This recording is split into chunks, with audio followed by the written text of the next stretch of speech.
আসসালামু আলাইকুম বন্ধুরা। আজকে আমি আপনাদেরকে দেখাবো শখের বশে মুরগি পালন। শখ করে দেশি মুরগি পালন করে আমরা আমাদের ঘরের ডিম এবং মাংসের চাহিদা পূরণ করতে পারি।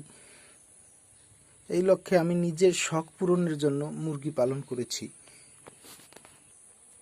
তারপরে আমি চিন্তা করলাম যে একা একা মুরগি পালন করলে হবে না, আমার মুরগি পালনের আইডিয়াটা আমার ভাই এবং বন্ধুদের সাথে শেয়ার করি, যাতে তারাও আমার মতো মুরগি পালন করে নিজের শখ এবং ঘরের মাংস এবং ডিমের চাহিদা পূরণ করতে পারে। আমি এখন মুরগির খাবার প্রস্তুত করতেছি। একটু বৃষ্টি ছিল তো, অনেক দিন মুরগি খিচুড়ি খায় না। আজকে মুরগির জন্য খিচুড়ি নিচ্ছি আমি পাতিল থেকে। আসলে মুরগি একঘেয়ে খাবার বেশি পছন্দ করে না, মাঝে মাঝে আলাদা আলাদা দিতে হয়। তবে আমি বিশেষ করে পুরনো দিনের মা চাচিদের মতো করে কুড়া এবং ধান খাওয়ানোর চেষ্টা করতেছি, এবং মাঝে মাঝে যখন অবসর সময় পাই মুরগির জন্য খিচুড়ির ব্যবস্থাও করে থাকি।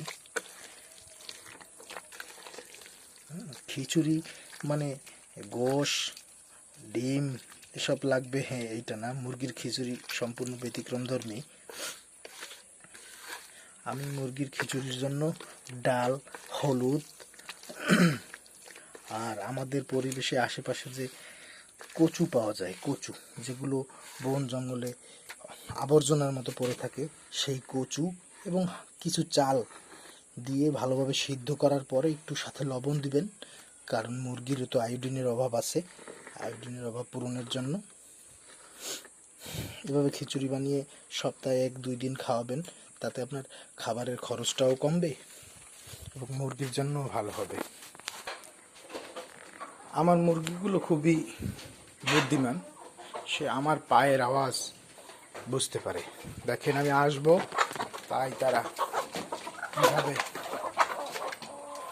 কিভাবে সবাই ব্যস্ত হয়ে গেছে। আমি সম্পূর্ণ আবদ্ধ অবস্থায় খাঁচায় মুরগি পালন করি, দেশি মুরগি। যে আমার মুরগিগুলোর চেহারা দেখুন, খুবই স্বাস্থ্যবান। দাঁড়াও, অপেক্ষা করো, অপেক্ষা করো, অপেক্ষা করো, আজকে দেব তোমাদের মন পছন্দের খিচুড়ি দেব, সবাই অপেক্ষা করো। খাওয়ার জন্য ওরা খুব মারামারি করতেছিল, তাই বাহিরে এসে ওদের খাবার ভাগ করতেছি। সবাইকে আলাদা আলাদা প্লেটে খাবার দেওয়া হবে।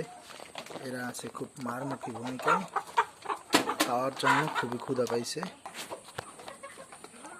বন্ধুরা, আপনাদেরকে যে দেখাবো, এদের সবাইকে খাবার ডিস্ট্রিবিউট করতে করতে এরা নিমিষেই খাবার শেষ করে ফেলেছে। পুরো বাটি ভর্তি খাবার দিয়েছিলাম, দেখেন বাটি খালি খালি। এই এখানে কিছু খাবার বেঁচে আছে, তাই সবাই, বেশি কিছু করার নাই, শুধু আপনার বাহিরের এই হলো এক গ্রুপ,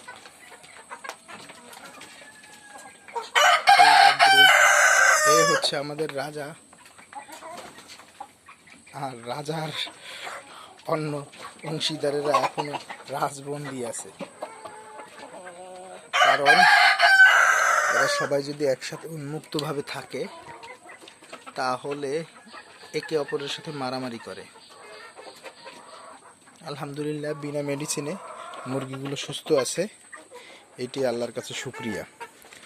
পরিশ্রমের কিছুই নাই, কোনো মেডিসিন নাই, শুধু এদেরকে সুন্দর একটা পরিবেশ দিবেন এবং এদেরকে খাবার দিবেন। যেই খাবার দিবেন টাইম মতো খাবার দিলে ইনশাল্লাহ আপনার মুরগি খুবই ভালো হবে। দেখেন পেট পুরে খেয়েছে, পুরা কচু আর চালের খুদ ফুটানো। ব্যাস, আলহামদুলিল্লাহ, সবাই মুরগি পালন করে নিজের মাংস এবং ডিমের চাহিদা নিজেই পূরণ করুন। আল্লাহ হাফেজ।